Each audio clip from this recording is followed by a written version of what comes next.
The Drum Candy podcast is brought to you by Drum Factory Direct.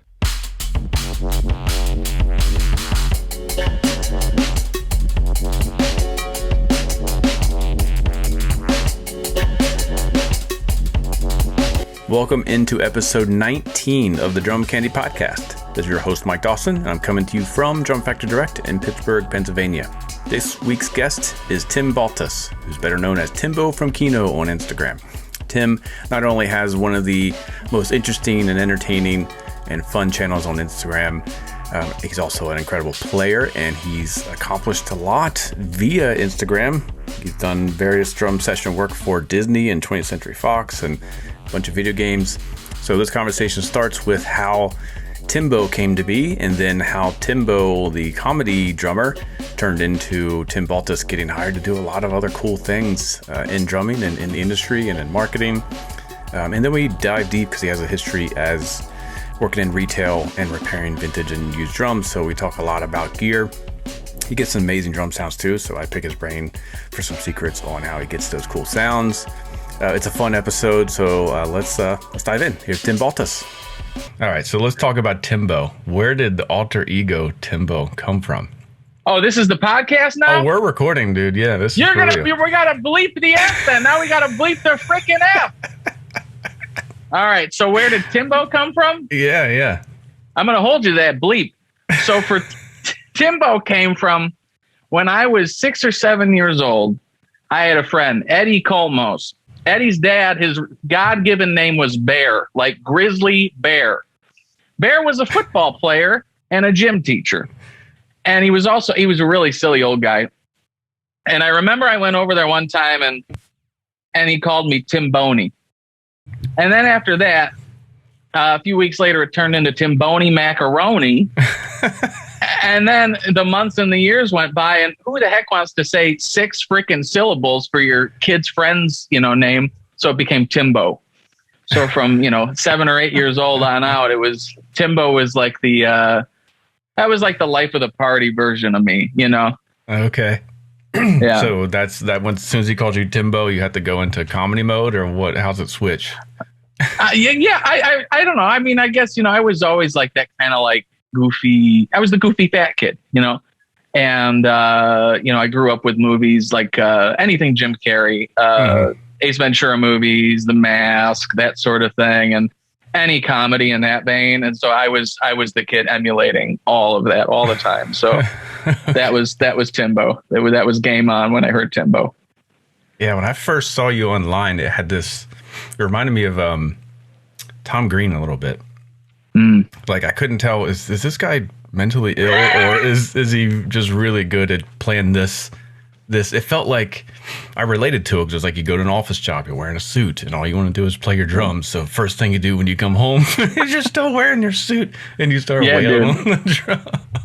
That's a long time ago. So you've been hanging in there a long time. Yeah, from the beginning, I was like, this dude is not right. There's something...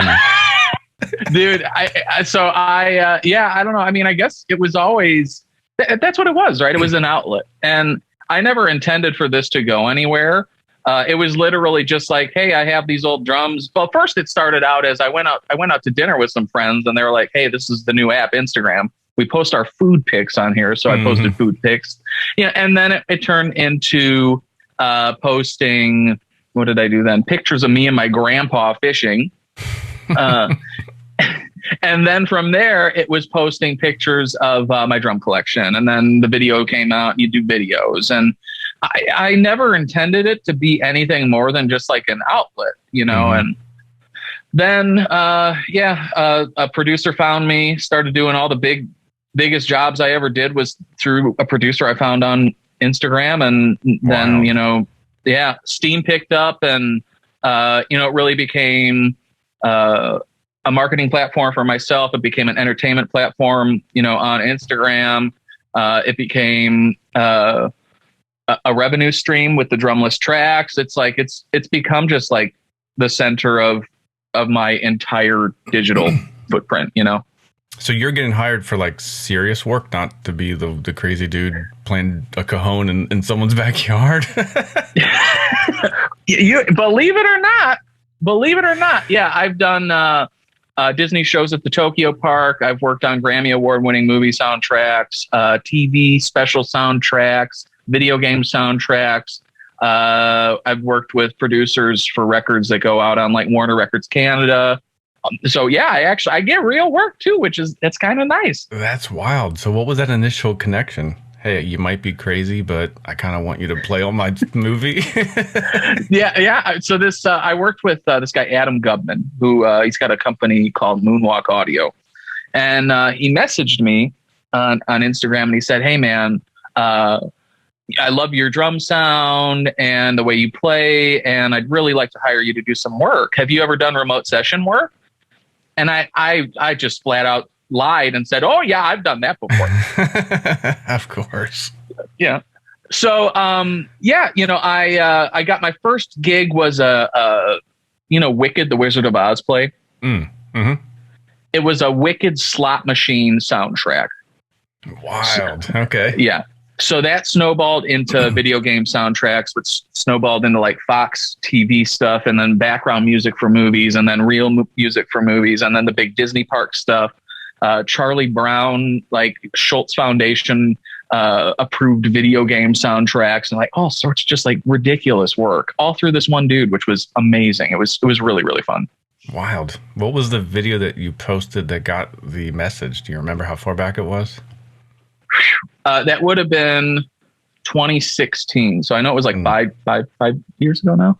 But I couldn't tell you what it was. I'm sure, like, I was pretty, I don't know. I don't want to use this word, but like sneaky. I don't know. I was targeting, like people, not just drummers, but like people who hire drummers. Mm-hmm.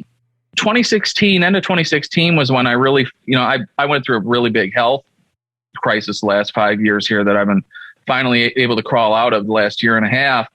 And 2016 was when it really first hit. So I quit playing in bands, and the studio was my only outlet. Mm. So, I wanted to find a way to collaborate that would, make a little money, because it's nice to have, an extra snare drum here and there. That was basically what happened. It was like, okay, cool. Let's see if I can find people who might want to pay me a little money, and I get to do some collaborative work. And so hashtag studio drummer, hashtag remote drummer, hashtag drum production, drum recording, this, that, and the other. And he found me through one of those. Mm. Do you think we're maybe over the curve for Instagram now? No. As far as for serious musicianship, no. Mm. The way that I view socials is, you can go on TikTok, and so much of it is entertainment based, is specifically for drumming, and more so really for musicianship in general. It's far more on the entertainment end. On Instagram, you can better balance serious drumming as far as your personality goes with entertainment, which is kind of what I try to do. I don't want to be Fred Armisen already has the title of the funny guy who plays drums. Mm. I want to be the drummer who's also funny. Mm-hmm. Instagram's the right platform for that. You go on, one great example is, I forget his first name, maybe David, but his handle is DA Paradise. And he's this death metal drummer who plays blasts over clips of like people screaming or like animals making weird noises and stuff. And, he's got like 200K on TikTok, and he has a ton of comedy and then a little bit of that serious side to what he's doing. So he's only bringing out, I would say one every 20 posts of, hey, here's what my band's doing. Mm-hmm. And so I think the downside to having an entertainment centric platform is that you lose out on true musicianship oriented work. You know what I mean? So I think Instagram is still the platform for that. Could people eventually migrate over to TikTok? Sure. I mean, remember when Instagram killed Snapchat for the most part with stories and that sort of thing? It takes one new feature, and then it takes one person to steal that new feature to change the entire inner workings of a platform. Mm-hmm. So when did the karaoke thing come into play? That was when I really started questioning your sanity. That's fair. That's a fair assessment. So the first karaoke video, I don't even know why I did it. I have no idea. I was just like, let's just do something ridiculous. And I really, so like, that's where the silly stuff started. I remember I put on like, I think I had a cape, and then I think I had this like top hat that's like for Steve Austin, you know, the wrestler, and a couple other things. And then I put on a Dragon. What's that band? I was going to say Dragon Ball Z. What's that band? Dragon Force? Dragon Force, yes. Yeah, that was the first one. And I literally, all of them are ad-libbed. All the lyrics are ad-libbed. So I was just like, I'm just going to sing about Pokemon. And I made all these lyrics up about Pokemon over this Dragon Force karaoke song that I found on YouTube's. So like it started there, it snowballed again, and it got more and more and more ridiculous. And then that snowballed into like the food reviews. Mm-hmm. I just finished up before we got on here. I was listening to the newest podcast that Sarah Hagen did with Steve Mizamore, and they were talking for like 2.5 minutes, very, very kind about the funny stuff I do, the drumming stuff I do, the drumless tracks, and Steve was specific to say like that he really loved the food reviews, which again just all spurred out of this one freaking Dragon Force Pokemon karaoke video I did years and years ago. Wild. So what have you done in the past 18 months to keep yourself creatively inspired amidst all the chaos of the world? So having been chronically ill for 5 years, really, really, that does a number in getting you prepared for a pandemic. So thank God I almost died. That was perfect. Right. So, 2019, dude, I was bedridden for 6 weeks in the middle of 2019, and their doctors were basically saying, you have this disease, it's going to turn into another disease, and then you're going to die. So it was like, all right, cool, tight. That's great. Rock and roll. And so I kept doing my research, found out basically it was another thing. And now I'm taking medication and it's fixing it. So that's a good thing, right? Yeah. But it's just to say that this whole time my energy levels were crashed. I really wasn't doing too much. And you learn to live since I couldn't go anywhere or do anything. I didn't have the physical energy. I had to find fulfillment at home.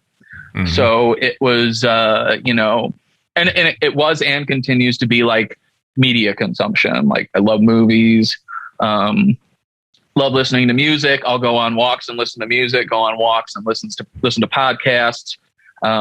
Lot of drumming, especially now that I'm on, medication that allows me to have a heck of a lot more energy now that I'm like basically normal again, for most days.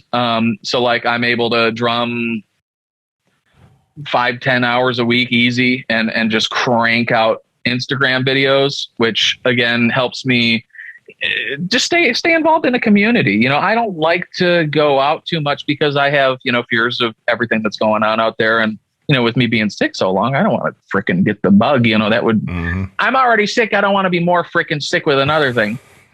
So, for me to be able to connect with people, whether it's through like Zoom or phone calls, texts, DMs, even just little comments to keep up with folks. It's, that's how I do it. All of it spurs from the things I do at home to keep me sane, the video, Yeah. So a while ago you were talking about moving. I know all this sort of derailed that, but do you think now these days, because you're in Milwaukee? Outside of Milwaukee? Close to. So I'm right in between Milwaukee and Chicago and Kenosha, Wisconsin. So do you think now, once we kind of get back to whatever normal is going to be, do you need to be in a major metropolitan area to be a professional artist anymore? To be a professional artist? No. If you're a visual artist, here's where social media comes in and the differences between platforms. If you're a visual artist, you can make a 6-figure salary if you can build a presence on TikTok. If you're a musician and you want to focus on, let's say education, like Lamine Young, Max, that guy lives in Puerto Rico and loves ambient music and does Patreon and makes a living doing that. It's amazing. Literally just posting crazy stuff on Instagram. That's the basis for his whole thing. So yeah, the internet can be a basis for this. You can still tour. And like, again, with the advent of social media, you can literally just connect with whoever you need to connect with. You can go and fly in for a freaking rehearsal or a tryout or whatever and go home to, I don't know, Butte. Where's Butte? Is that Idaho? Whatever the heck state Butte is in, but with an E on the end. So yeah. I don't think you do. If you're a traditional professional, like, do you have to move? Yeah, sometimes, but I'm out here and my work, a lot of folks know Timbo, which is like this entertainer. He's a drummer. He does, and then he does this, I do the serious stuff, the recording, and I do a lot of lessons now. But then there's this other side that people don't know a lot about. That's like, I've been in this industry now since I was 18. I worked operations in used and vintage retail for 5 years to get me through college. And then after college, I stayed involved and tried to find other ways to, continue that passion. So I was like, Jose Medeles, who owns Revival Drum Shop, is a dear friend. And we were just talking the other day about how, his upcoming book is going to come out. And I've got a couple pages of my writing featured in his book. Cool. And I've done a bunch of marketing work with him, or, I've stayed involved with, who's that drum company? There's so many freaking drum companies nowadays, Mike, you know that. Pick a letter. Pick a freaking letter. Franklin Drum Co. That used to be Risen Drums. I've been working with Grady and Tim over there for a year and a half, 2 years on the rebrand. And that's been so much fun. I can do a lot of that here, but as that transitions to more of a full-time professional role as opposed to a consultant, a move might be necessary. I don't know. We'll see what happens. But yeah, if you're going to play music or educate musicians or sell any sort of art, maybe it's karaoke videos, I don't know, then you can do that. Karaoke. Can you do that? That's right. I don't know. I like that idea. But you can do that from anywhere. It's honestly, it's really strange that it's literally just like 9 to 5 type work that still seems to be like, you gotta be where we want you. Right. So, yeah. When did you first get interested in vintage drums? That's interesting you say that. So I started working at a music go round out here. We had a system of 2 stores, still do, Kenosha and Greenfield, Wisconsin, which is basically Milwaukee and Kenosha. And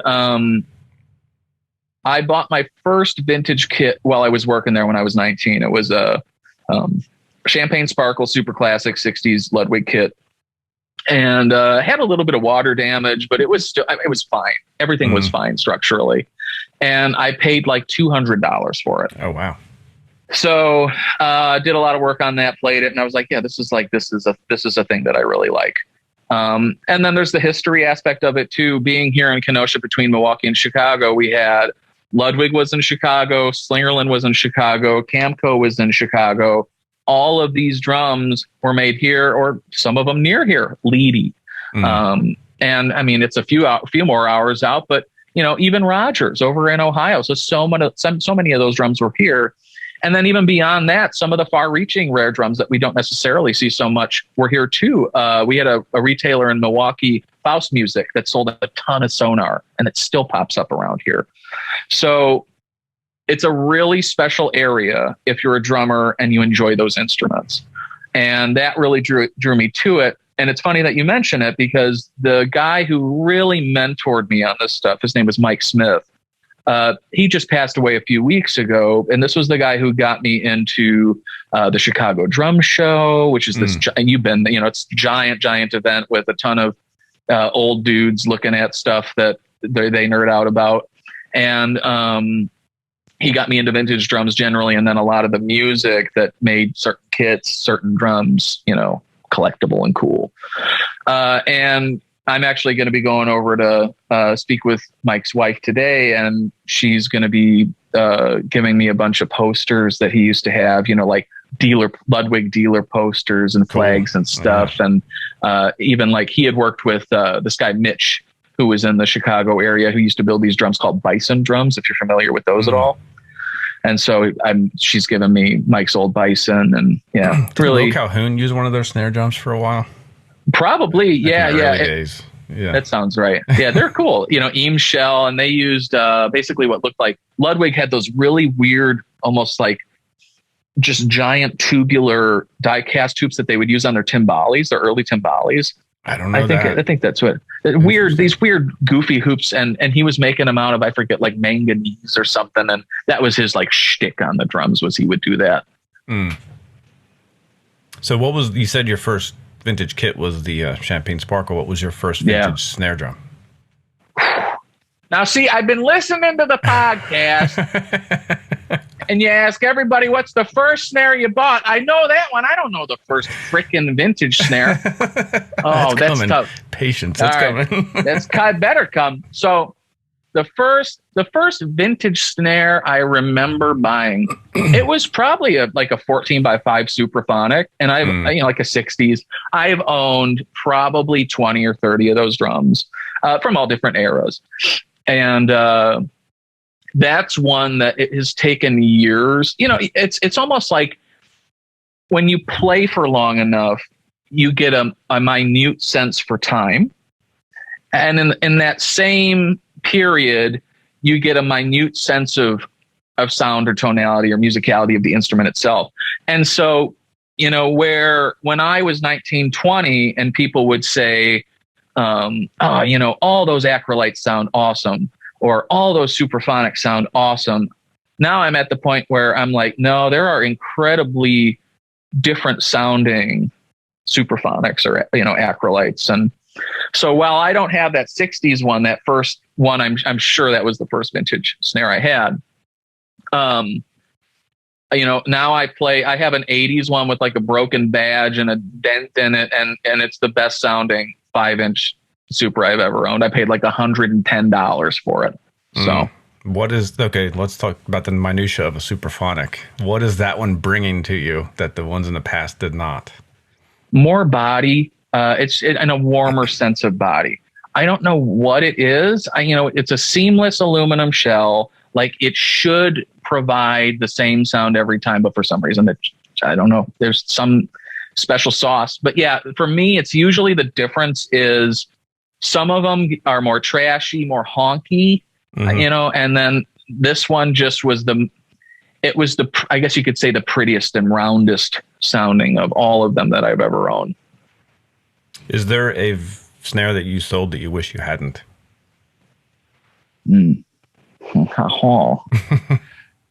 That's a tough one. Okay, here's one. So one year at the drum show, there was this incredible drum, a Slingerland drum from the 20s that must have been made by an employee for one of their kids. And it was a kick and a snare. And it was like 5-coat Duco. So it went from like, I forget exactly what it was, but I think it was cream to like a coppery red to like a baby blue to like a cream white to like a pink. It was ridiculous. And the kick was the same color scheme. And then on the front of the kick, it had 2 butterflies that were kind of like stencil spray painted with those same colors from the Duco. Incredible. So I bought the snare. I don't know why I didn't buy the freaking kick. I should have bought that too. And, I don't know why I sold it. I wound up selling it. And I sold it to the music go-around since I didn't have a ton of money into it, and they paid me really good. They still pay me really good. Good folks. And so they sold it to a collector I know named Joe in Connecticut. Joe in Connecticut sold it to Joey at Wood and Weather. Joey at Wood and Weather sold it to Joe Cox in the UK. So it went from Tim to Joe to Joe to Joe. And it went across the pond. And, thank goodness all these guys are friends. And it's nice that, I know it's got a good home now, but man, it's just the most beautiful snare drum. And funny enough, the kick, we posted somebody posted a picture of the snare in one of the Ludwig Facebook groups years ago. And we were like, hey, there was a kick that came with this because I had a picture of it. So I sent that over. Where did this kick end up? It wound up with a buddy of mine up in frickin' Madison, Wisconsin. That's how small this world is. Now, the Duco is one of my all-time favorite finishes. I have not seen a modern Duco that has the vibe of the vintage Duco. Do you know of anyone doing a modern Duco, or what is it about the vintage Duco that makes it so damn cool? Probably lead. You're probably right. You know, it's like there's probably some carcinogen that just makes that paint look so good. It's so appealing to the eye. You just want to eat it. Taste. I like a tasty paint. So there's a drum company. There's a few drum companies that I think are doing it right. C&C makes some really pretty Ducos. They paint that really well, and I think that comes because Bill, before he was building drums, was a collector, so he's super into this, and so I think he had such knowledge of history that he knew, like, this is got to look a certain way, and he does it right a lot of the time. There's a company called Firehouse Drums that I've been working with. They do a pretty cool Duco. Josh Fry of Rainier Drum Shop, he's been working on perfecting Duco for years. There's a lot of people trying it, but yeah, I always go back to C&C. There's still some of that human error from time to time, which you're going to find with any Duco drum, even the old stuff. But the vibe, trying to get the color to hit the light right, trying to make it feel, generally the way that I describe vintage Ducos is that they're soft. Yeah, exactly. Yeah. And I think the people that hit that the best still are C&C. There we go. Good tip. So what do you look for when shopping for a vintage or new drum? Does it sound like garbage or not? and honestly, I'm the kind of person who will buy a brand new drum set and then tear it apart. So I'll do that with my vintage kits too. I just dropped off a batch of snare drums to get fixed and have edges trued and that sort of thing up at Milwaukee Drum Co. Derek Mance, great guy.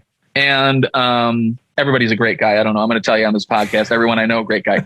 So please don't give a shout out to a bad guy. I don't want to hear it. The Joker? What a doofus. So, usually what I look for is because the way the market's gone. So like when I was younger, I could buy collector's drums at a price where it was like, that's cool. If I really want that drum, it's not inaccessible. Now, pricing on the vintage market is so incredibly high that I can't afford to drop money on those sorts of things.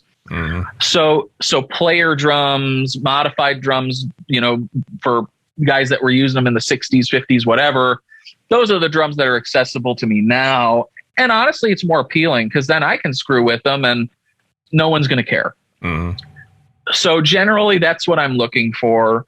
As far as like the thing that I really want right now is I really want a clear interior Ludwig kit, like 69, 70, 71, to match my uncle, he's the guy who bought me my first drum set when I was like 2 or 3 years old.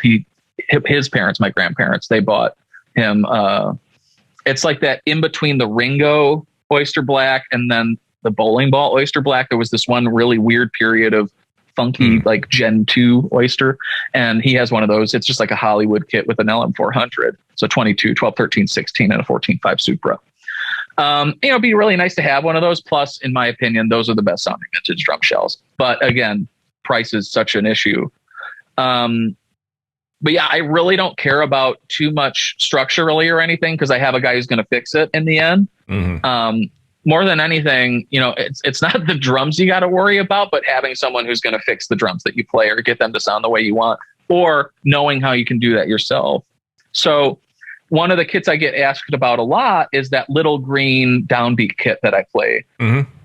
So that's a Ludwig Classic Maple kit downbeat. So 20 by 14, 12/8, and a 14/14 floor. It was the Heritage Green kit that Ludwig built for their promo shoot for that new series of finish. And I was at the Chicago Drum Show in 2018.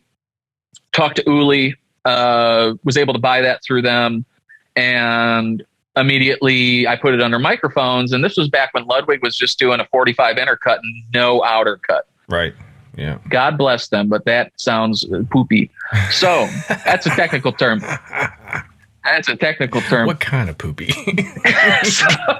So what basically I was getting that basketball sound out of the toms and the kick, and I couldn't get rid of any of that. So, and I talk about this company a lot, but what I did is, and they're probably going to be mad at me. Jake's going to be mad at me now, but I brought those Ludwigs up to my buddy Derek, and I said, hey, we're going to put the CNC Gladstone edge on this. We already have the inner 45. Let's put a little round over on those outer two plies. He hand rubbed that onto each of those drums, and it immediately cleared up so much of the issues I was having. Then what I did is, funny enough, I think quite a bit of the parts I bought from Drum Factory Direct. I swapped the 2.3 millimeter triple flange hoops for 1.6. So, that provided me with, I always want to let the drum resonate the best I can. So that's why the hoop change was there. And I want to balance the sound that I'm getting from the actual drum shell and the drum head, which is why I had that bearing edge modification done. So I made those changes. I took the gaskets off the floor tom and the tom, but I left them on the kit because I just want a quick transient, and then, that transient to cut real nice like that. So that's why I left it on the kick. Whereas I like to dampen appropriately on the toms. So I'll use the increments. Thank God this is all on the top of my mind because I was just teaching this to a student the other day. So as far as incremental dampening, what I'll do then with the toms is okay, nothing on the toms, then snare weight M80s, then Roots EQ rings, then Roots EQ inserts like T-towel things. And so now I have 4 different tom sounds without having to retune anything or change heads or do any work. So, yeah. So again, back to the point here, what do I look for when I'm buying drums or whatever? It's not necessarily what the drums do as is, but what I know they can do to serve my need in the end, if that makes sense. Man, gaskets, that's something no one talks about. What do they do? What do they not do? Why use them? Why take them out? It's a minute difference. So a lot of these things, I think edge, if anything, edge is going to make the biggest difference, in my opinion. But as you change, let's say the edge makes a 10% difference, the hoops make a 10% difference, the gaskets make a 5% difference, and the head makes a 20% difference. Well, each of those things is minute, alone. But now you're talking about, almost a 50% difference if you change all of them to kind of tailor your sound. So, gaskets are minute, but they can be a part of the bigger picture of what you're trying to get out of that drum set. So, really what I find is that gaskets, particularly on modern drums like Ludwig's, they tend to dampen a little bit. Thank goodness this heritage finish it's a paint, it's not a wrap. And, I find that wrap almost acts like one giant gasket, and it'll kind of muffle, or kind of, I guess, maybe another word would say is just kind of quiet that transient or the ambience that would come post transient in a drum. Again, not to a great extent, 5, 10, 15%, but if you go wrap to paint, okay, now you're gaining, let's say 10%, back of that resonance that the max resonance you can get from a drum. You take so you go wrap to paint, now you go paint and take off the gaskets, maybe you gain another 5 or 10%. Now you're talking again about a big difference. So, again, it's a tool. It's a tool, and you can use it to create a short transient. If you leave them on there, a shorter transient, and you can take them off to create a longer, note out of that drum.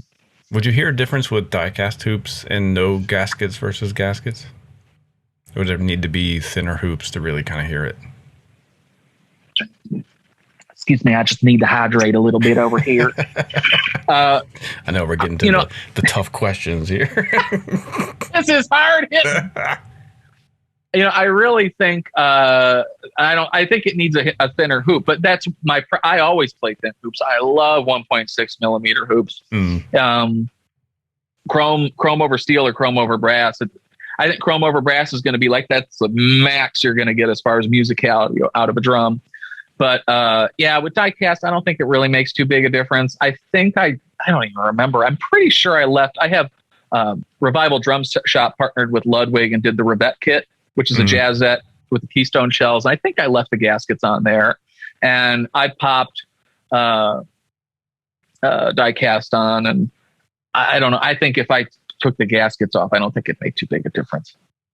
Is there one snare or kit that you'll never sell? The green one. I did everything to those drums to make them sound like me. Mm-hmm. And so it's so special. It's just got a mojo. I was the guy who used to own 10, 15 drum sets and 30 or 40 snares.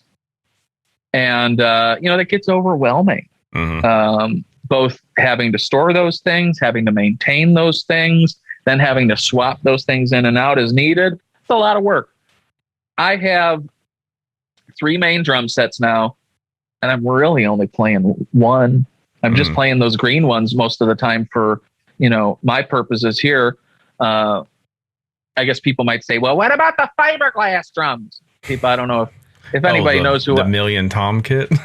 Yeah, so I've been using that kit recently. Scott Jenkins over at Jenkins Martin borrowed me a bunch of Blamiers. So I've got like 8, 10, 12, 13, 14, 15, 16 concert toms, 12 by 8, 14, 14, and 16 double-headed toms, and a 22 by 15 kick.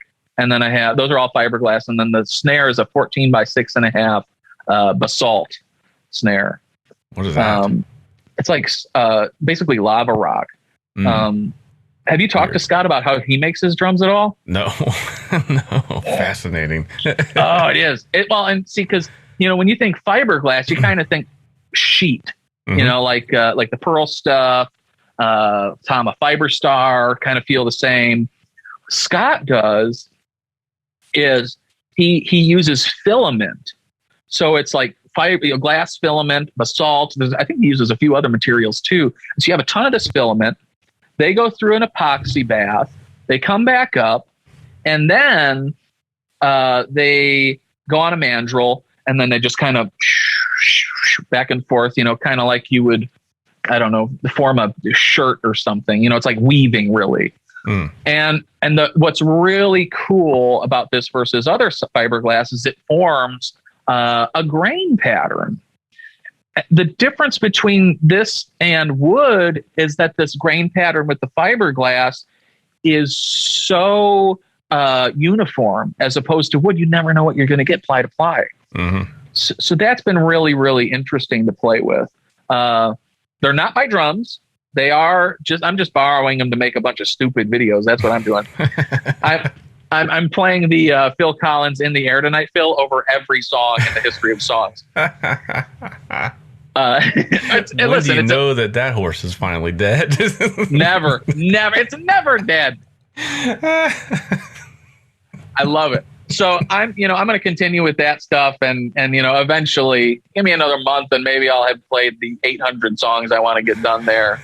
But you get to a point where you don't need all these drums. You don't need 10 kits or 30 snare drums. If you can buy one really good drum set, or 2 or 3 really good drum sets. For me, I have my little kit, my medium kit, and my big kit.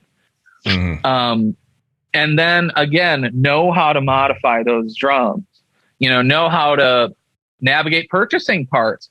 DFD is such a great resource. You can go there and it's like, okay, well, I've got this Ludwig kit. I want to get the thinner hoops. Oh, wait, there's a chrome over brass option. What does that do? Okay, it's way more expensive, but I gain all of these additional qualities.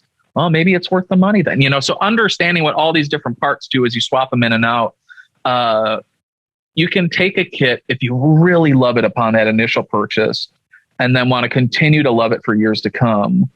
Modify the drums a little bit tastefully to get what you need to get out of them as the times change musically, as your tastes change musically. And it can be a lifelong kit, and then you're not having to have 10 or 15 frickin' drum sets, you know? Mm-hmm. All right. What was your first snare drum?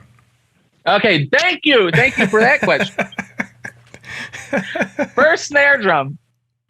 So the first snare drum I had was with the first kit I had, which is almost embarrassing, but I didn't have any frickin' money. I was 15 years old, and my mom wasn't going to buy me a drum set because she bought me a bass when I was 12, even though I played the crap out of it. But so I was in a band with some guys, and I was going to play bass, and they said, Tim, we can't find a drummer. You can kind of play drums. Why don't you figure out how to get a drum set? So I went to homeroom the next day and talking to Tony Ambrosini, and Tony, good old Tony. I said, Tony, I don't know what I'm going to do. I can't afford a freaking drum set. He says, Tim, I got a drum set at my house. I'm going to sell it to you for $10. So you can guess what kind of poopy this was. It was a CB in wine red. Garbage. It was missing half the heads, half the other heads were broken. So I put like, I don't know, emperors on everything. And then, like, God bless me, I put a pinstripe bass on the kick batter. So I had to fill that with pillows. Otherwise it sounded like I was in a polka band. But thank goodness this snare wasn't that bad. It was like a 14 by 5.5, 8-lug snare. And since it had 8 lugs, I didn't know what the heck I was doing. I just cranked up the top and bottom and got the snare wires to where I wanted them. And that just sounded good. Mm-hmm. But that was the first actual snare. But like the first snare I bought intentionally, I played a lot of hardcore and death metal. So I wanted to be a real cool guy. And I had a Tama Rockstar kit. So I thought, well, maybe I'll get a Tama snare to go with it. I found one of those Tama Artwood. It was like a maple, like plain maple lacquer, natural maple lacquer, 14 by 8 snare. Ooh, big boy. Yeah. And I know Kevin was on the podcast recently, Kevin Murphy, mm-hmm. and he was talking about the magic of the Aquarian high energy head. Yeah. And at 15, 16 years old, I didn't know how to tune drums, and that head, man, that made me sound good. Now, did you become aware of that because of Dave Grohl, like everyone else, or was it just at the shop? How did you discover it? It was just at the shop, and I was like, I hit it a couple times, and I was like, wow, this is huge, and it looks cool, and it was like $140. I was like, it was a little pricey, but as compared to some of the other stuff on that rack, I was like, this is a really nice drum for $140. So I went for it. Nice. That's a pretty crazy price for that drum. What would it get now? $3 something? They're at least a couple $100. I had $200-$300. Yeah. All right, I want to shift into drum sounds because I think I want you to share as much as you feel safe to share about your secrets. But what is your ideal drum sound? Let's start there. So I guess for me, when I talk ideal drum sound, the first word that comes to mind is options. So like when I record, I want options. And I think a lot of people, when they hear my drum sound, they're like, how the heck do you get that? Room mics, not a room mic, but several options. So when you look at my setup, when I have a normal kit setup without 8,000 toms, is I have 2 different kick mics. I have 3 different snare mics. And that what you don't see in frame is I have 3 different room mics. I do kick in, kick out. I do snare tops, sometimes 2 different snare tops, like a condenser and a dynamic microphone. Sometimes I'll move that condenser to the side to do like the Rami Antoon thing. He does that snare side mic. And then I'll do just a snare bottom. Rooms, I'll do like a short room, a medium room, and a far room. So for me, it's all about options, because the way that I structure my filming is that instead of having, like when I go into my DAW, I use Logic. Instead of having songs lined up on my grid just to play through in their entirety, I run an iPad feed through so that I can start and stop songs whenever I want. So then if I screw up a song, I don't have to reset all my video and audio equipment. I can just say, all right, go back to the spot and let's try it again. I can also film for a much longer time period. I use an iPhone to film. And I'm basically giving all y'all my secrets. So now pay for my drumless tracks or something, you mooch. But, so by using a iPhone over a DSLR, now you can film for an hour and a half, 2 hours instead of 30 minutes, 15 minutes, depending on, the quality of the filming. So now I'm playing through a ton of songs at one time. I might go from, big grungy rock stuff to hip hop stuff to, low key indie stuff. And when I go back to mix all that, I have the same set of stems for all those things. So how do I get from rock to this, kind of low key indie stuff? Well, in the rock thing, I have the options with the room mics. I'm going to opt for a really far out room mic. I always recommend cheap ribbon mics for room mics. So like I have a narrow room, I have a short room, but I have a really long room. So almost 40 feet out from my kit, I place a ribbon mic, and it's placed perpendicular to the kit. So instead of the element facing the drum set, it's facing the walls to the left and right. This is because I always talk about you want to pick up the room, not the drum set, the ambience, not the transients. So what that does is it allows me to get the huge rock sound I want to accomplish there. I'll probably, since it's a rock song, I'll probably use both my kick mics to get a ton of punch out of the kick. I'll probably use both my snare top mics to get a ton of just beef out of the snare. And there I get that. Now, what the heck am I going to do now that I get to, I don't know, a fictional indie band called Prissy Pants and the Dodo Birds? What am I going to do with their music? So if I need to get that Prissy Pants tone, Prissy Pants, I'm going to use, first of all, when I'm on the kit, I'm going to change dampening, right? Maybe I'm going to use tea towels, the Rootsy Q inserts. Then I want a softer kick tone, so I'm just going to use my kick out mic, but maybe use a plugin in the box to kind of better balance the sound of that particular mic in the mix. Then maybe I'm just going to use my snare top mic, and then to fill in the gap sonically, maybe I'm just going to use the short room mic to keep it tight, but to still make it sound like drums in a room. I didn't change anything there while I was playing as far as, having to scooch mics or, add more channels. It was all there. All I had to do was, I'm going to change whatever dampening I have in the moment, which it all sits next to me. So it's not a big, problem. And then when I get in the box, I got everything there to go from, Rock Boys Supreme to Prissy Pants. There you go. Are you anal about measuring your rooms for phasing? That's stupid. All right, then. Next question. So so here's the thing. The big question I get as far as phasing is concerned is there's a trend with some producers. Well, they'll take the room mic and they'll drag it back to get it in phase with the rest of the recordings. I've seen that a lot. And I'm just like, why? The point of a room mic is to add space to a recording. Does it add sort of a delay effect? Well, yeah, but that's the point. You want to make it sound big. And that little bit of delay, those milliseconds of delay, are what give you that big sound. So like those kind of trends, I don't really adhere to. As far as like measurements, I'll try to balance like lengths for overheads, because I try, those can get out of phase pretty easy. But as far as rooms are concerned, no, I don't think it's worth it. I think there's a video somewhere on YouTube of Glenn Johns, and it's like a bunch of nerds around him, and someone's like, "How did you get the sound on this song?" And and they're asking about, did you measure this? Did you measure that? And he's like, we put some frickin' mics up and they sounded good. I think that's like, you don't have to make it complicated. Like, just put the mics up. If it sounds good, good. Then if you have some phasing issues, obviously you want to fix them, but 90% of the time, I have not encountered those issues personally. Let's talk about your play-along tracks, which are available. Where can we get those? JiminyCricket.com. It's if you go to my Instagram, it's always the link in my bio, like 99% of the time. Otherwise, if you Google like Tim Baltes drum list, one word tracks, it should be the first link that pops up. So when did you get into that? Why did you get into that? How do you make them? I mean, you've done a lot. Was this something you always wanted to do, or did it just kind of happen by necessity? You need stuff to play to? I wanted to be in a techno band. No, I didn't want to be in a techno band. So you started your own techno band?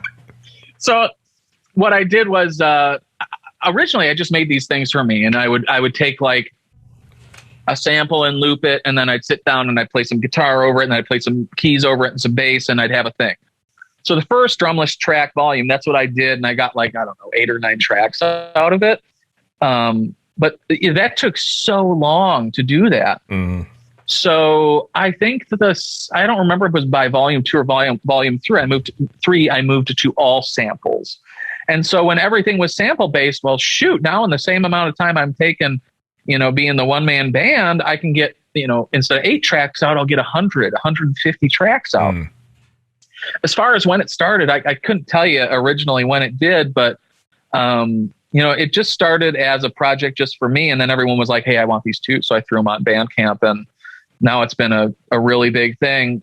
That was one of the things that Steve from Dirks Bentley was talking about with me earlier today. It's like people love those drumless tracks, whether you're a professional at the highest level or Joe Schmo in their freaking mom's basement, whatever you're doing, you can do something with this. It's a great practice tool. Oh man, I just talked to this dude over in France who's wants to use them for a big contest for Baltes magazine, which is the big drum magazine over in Europe. So wow, ridiculous, crazy. It's just, I can't believe how they've taken off like this. I don't want to get you in trouble. Do you have to get clearance for your samples? Oh, they're all cleared. All those samples are cleared. So you're gonna. Is there an end goal for this, or you just keep producing until you don't want to do it anymore? The end goal is to move to do like 3 more volumes. I want to get to 1,000+ tracks online, and then I'm done. Mm. It's. I think that's enough. I think other people can start to fill the need after that. Maybe I'll come back and do another one after that, but I think that's like the goal. Get 1,000 out there and call it a freaking day. How do you keep them from sounding the same? What's the inspiration? It's not, I don't know. I just try to search out different sound sources, maybe I find a bunch of stuff that just sounds hip hop oriented. And I'm like, all right, this is played out long enough. Let's try to look at, I don't know, electronic sounds, this, that, or the other, seek out just bizarre sample sources and just, I trust my ear in the same way that I trust my ear to produce my drum sound. I trust my ear to produce these drumless tracks, and curate what I'm building. Mm. How many have you thrown away? Has there been any discards? Oh yeah, probably 10% per volume. So there's probably an additional 15 to 25 tracks that just don't make the cut. Yeah. Mm. Did they get completely trashed or like held for a later date? They're gone. They're in the dumps, baby. Defragment. Yeah. Defrag that disc. Well, we're at the end of the hour. So last question is, what's next for Tim or Timbo for 2021 and beyond? Timbo is going to be eating a lot of food soon. I have I have like a bunch of food reviews that are stacked up. I have candies from like Iceland and England I got to taste. Nice. So I'm looking forward to putting on another 25 pounds here pretty quick. And for me, I'm in a place now where I'm trying to get, like I said, I've been on this health journey the last 5.5 years, mm-hmm. And I'm looking to work full time again. And my goal is really the same goal that I had when I left corporate America in 2019, which is the ultimate goal is to try to find full-time work doing something related to the music stuff I've done, or drums in general. So we'll see. If anyone wants to hire me to sing folk tunes at your dad's bar, call me. Oh man, I was hoping the horse head would make an appearance, but maybe next time. Next time. All right, thanks, Tim. Thank you, Mike. That's it for this week's episode. Hope you enjoyed my chat with Tim. If you enjoy the show, please give us a 5-star rating and drop us a nice review over on iTunes, wherever you get your podcasts. That'll be much appreciated. Also, if you have any ideas or suggestions for future guests or topics, shoot them over to mike@drumfactorydirect.com and I'll get back to you ASAP. That's it for this week, so have a good one and we'll see you next Friday.